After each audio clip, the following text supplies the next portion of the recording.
বিসমিল্লাহির রহমানির রহিম।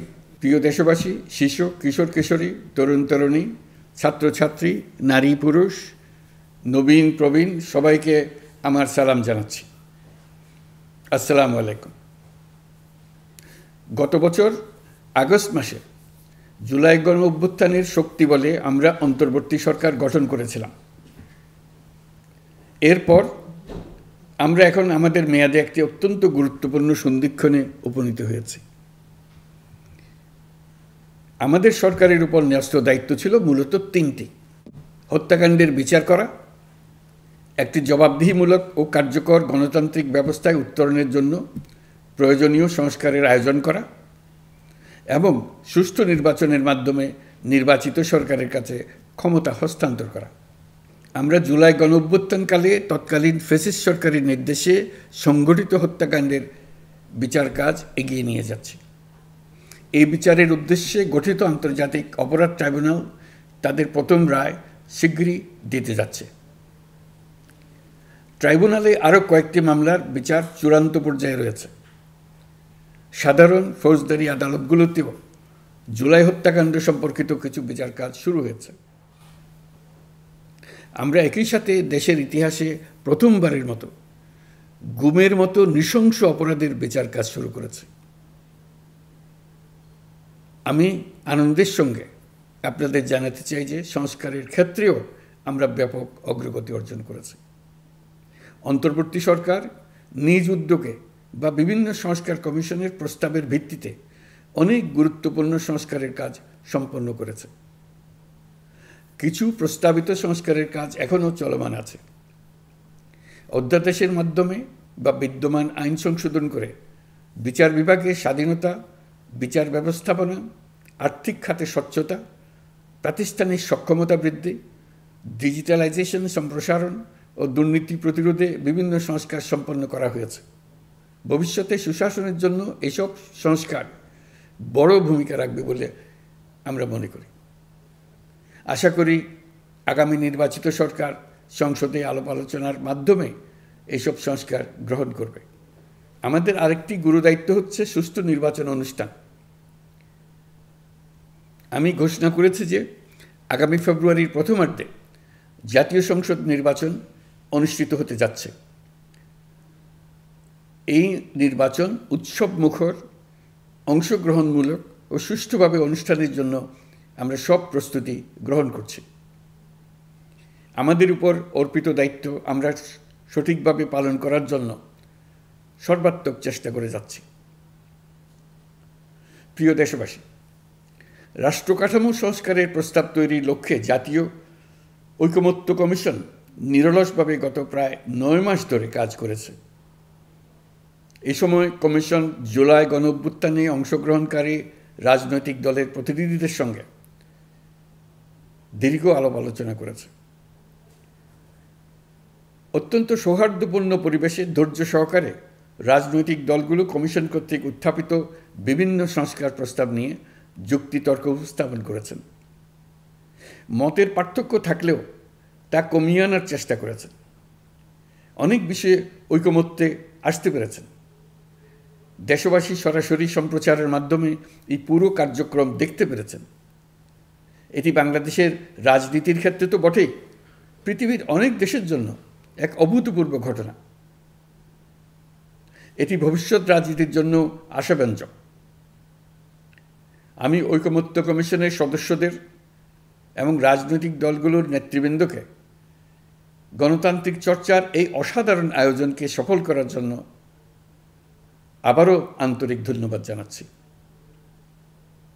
ঐকমত্য কমিশনের প্রণীত জুলাই সনদে সংবিধান বিষয়ক 30টি গুরুত্বপূর্ণ সংস্কার প্রস্তাবে রাজনৈতিক দলগুলোর মধ্যে ঐকমত্য তৈরি হয়েছে।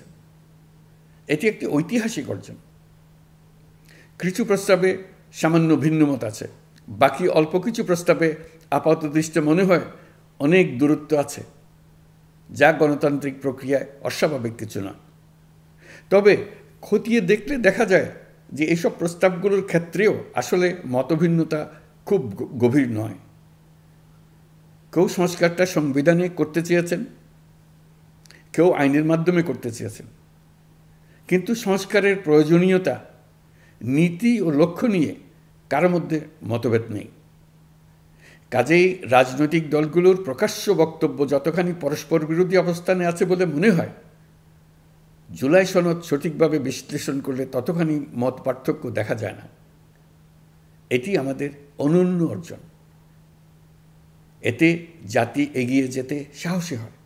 এসব বিবেচনায় রেখে এবং রাজনৈতিক দলগুলো কর্তৃক স্বাক্ষরিত জুলাই সনদকে মূল দলিল হিসেবে ধরে নিয়ে অন্তর্বর্তী সরকার আজকের উপদেষ্টামণ্ডলীর সভায় জুলাই জাতীয় সনদ সংবিধান সংস্কার বাস্তবায়ন আদেশ 2025 অনুমোদন করেছে। এটা বিরাট খবর। প্রয়োজনীয় স্বাক্ষর শেষে এটি ইতিমধ্যে গেজেট নোটিফিকেশন করার পর্যায়ে পৌঁছে গেছে। জুলাই সনদ বাস্তবায়নের লক্ষ্যে এই আদেশে আমরা গুরুত্বপূর্ণ কিছু বিধান গ্রহণ করেছি। এর মধ্যে রয়েছে সনদের সংবিধান বিষয়ক সংস্কার প্রস্তাবনার উপর গণভোট অনুষ্ঠান এবং পরবর্তী সময়ে সংবিধান সংস্কার পরিষদ গঠনের সিদ্ধান্ত। আমরা সকল বিষয় বিবেচনা করে সিদ্ধান্ত নিয়েছি যে আগামী জাতীয় সংসদ নির্বাচনের দিনেই গণভোটের আয়োজন করা হবে। অর্থাৎ জাতীয় নির্বাচনের মতো গণভোটও ফেব্রুয়ারির প্রথমার্ধে একই দিনে অনুষ্ঠিত হবে। এতে সংস্কারের লক্ষ্য কোনোভাবে বাধাগ্রস্ত হবে না। নির্বাচন আরও উৎসবমুখর ও সাশ্রয়ী হবে। গণভোট অনুষ্ঠানের লক্ষ্যে উপযুক্ত সময়ে প্রয়োজনীয় আইন প্রণয়ন করা হবে। জুলাই সনদের আলোকে আমরা গণভোটের ব্যালটে উপস্থাপনীয় প্রশ্নও নির্ধারণ করেছি। আমি প্রশ্নটি এখন আপনাদের সামনে পাঠ করে শোনাচ্ছি।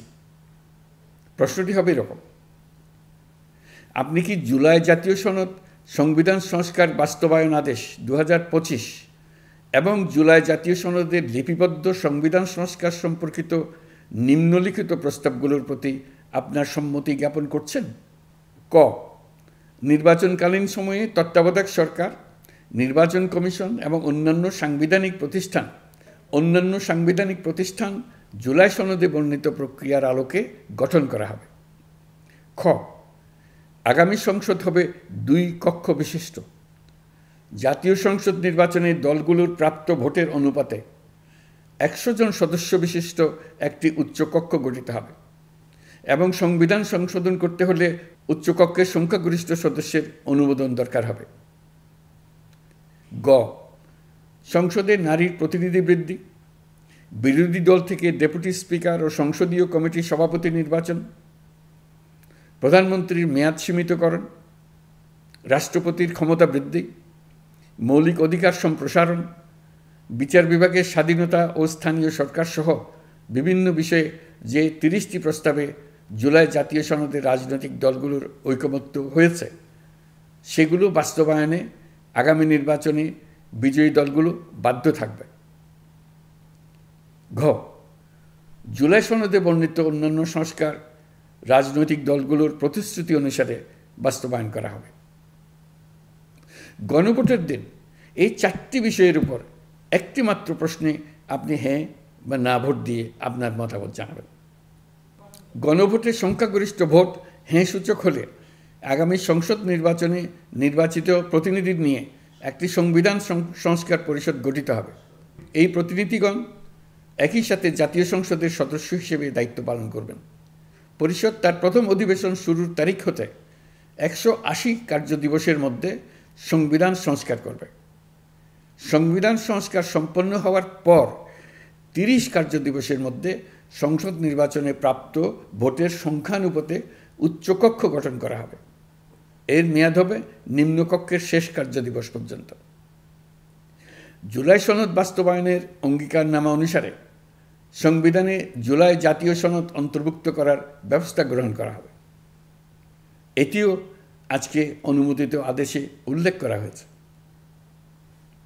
প্রিয় দেশবাসী, অভ্যুত্থানের পর দায়িত্ব গ্রহণ করে অর্থনীতিকে গভীর গহ্বর থেকে উদ্ধার করা ছিল আমাদের জন্য একটা বিরাট চ্যালেঞ্জ। গত 15 মাসে আমরা সেই চ্যালেঞ্জ উতরাতে সক্ষম হয়েছি। রপ্তানি, বৈদেশিক বিনিয়োগ ও রিজার্ভ সহ অর্থনীতির সবগুলো সূচকে দেশ ইতিবাচক ধারায় ফিরেছে। লুট হয়ে যাওয়া ব্যাংকিং খাত ইতিমধ্যেই ঘুরে দাঁড়িয়েছে, মানুষের আস্থা ফিরে এসছে। ব্যাংকিং খাতকে আরও শক্তিশালী করতে নানামুখী পদক্ষেপ চলমান রয়েছে। অভ্যুত্থান পরবর্তী সময়ে বিভিন্ন দেশের বৈদেশিক বিনিয়োগ হ্রাস পেলেও বাংলাদেশে গণ অভ্যুত্থান পরবর্তী প্রথম বছরে বৈদেশিক প্রত্যক্ষ বিনিয়োগ অর্থাৎ এফডিআই 19.13% বৃদ্ধি পেয়েছে। এটি বৈশ্বিক প্রবণতার বিপরীতে এক অনন্য অর্থনৈতিক দৃষ্টান্ত স্থাপন করেছে। আগামী সপ্তাহে ডেনমার্ক ভিত্তিক মায়ার্স গ্রুপের মালিকানাধীন এপিএম টার্মিনালস বিভি এর সঙ্গে লালদিয়া কন্টেইনার টার্মিনাল প্রকল্পে 30 বছরের কনসেশন চুক্তি স্বাক্ষর হতে যাচ্ছে। এই চুক্তির আওতায় ইউরোপীয় এই কোম্পানি $550 মিলিয়ন বিনিয়োগ করবে। এটি এই যাবৎকালে বাংলাদেশে ইউরোপের সর্বোচ্চ একক বিনিয়োগ। লালদিয়া হবে দেশের প্রথম বিশ্বমানের গ্রিন পোর্ট। প্রিয় দেশবাসী, প্রায় 1.5 যুগ ধরে আমাদের জনগণ ভোটাধিকার থেকে বঞ্চিত ছিলেন। তারা আজ আসন্ন নির্বাচনে তাদের ভোটাধিকার প্রয়োগ করার জন্য উন্মুখ হয়ে আছেন। আগামী ফেব্রুয়ারিতে সুষ্ঠু নির্বাচন অনুষ্ঠানের বিষয়ে অভ্যুত্থানের সপক্ষের রাজনৈতিক দলগুলোকে অবশ্যই ঐক্যবদ্ধ থাকতে হবে। তা না হলে জাতি এক মহাবিপদের সম্মুখীন হবে। এ সম্পর্কে আমি আগেও একাধিকবার আমার আশঙ্কা প্রকাশ করেছি। ফ্যাসিবাদের বিরুদ্ধে 2024-এর জুলাইয়ে মৃত্যুর মুখোমুখি শির উঁচু করে দাঁড়িয়ে দেশবাসী যে ঐক্য গড়ে তুলেছিল, আমরা জীবিতরা যেন অল্প স্বল্প ভিন্নমত ও লঘু বিবাদে জড়িয়ে তার মর্যাদা ক্ষুণ্ণ না করি। 133 শিশু, শত শত তরুণ তরুণী, নারী পুরুষের মৃত্যু, হাজার হাজার মানুষের অঙ্গহানির যে আত্মত্যাগ, সেটিকে আমাদের সম্মান জানাতেই হবে। দেশের আপামর জনগণ সামান্য যা চায় তা হচ্ছে এই অগণিত হতাহতের স্মৃতির প্রতি শ্রদ্ধা জানিয়ে আমরা সবাই যেন ভিন্ন মতের প্রতি সহিষ্ণুতা দেখাই। দলীয় স্বার্থ অতিক্রম করে সম্মিলিত আকাঙ্ক্ষা ও জাতীয় চাওয়াকে ঊর্ধ্বে তুলে ধরি। তাই আমি আশা করি আমাদের এই সিদ্ধান্ত জাতির বৃহত্তর স্বার্থে রাজনৈতিক দলগুলো মেনে নেবে। একটি উৎসবমুখর জাতীয় নির্বাচনের দিকে জাতি এগিয়ে যাবে। এর মাধ্যমে আমরা নতুন বাংলাদেশে প্রবেশ করব। আমরা নতুন বাংলাদেশ গড়ার দ্বার প্রান্তে এসে পৌঁছলাম। মহান আল্লাহ আমাদের সহায় হন। আমাদের আশা মহান আল্লাহ পূরণ করুন। আল্লাহ হাফেজ। সবাইকে ধন্যবাদ।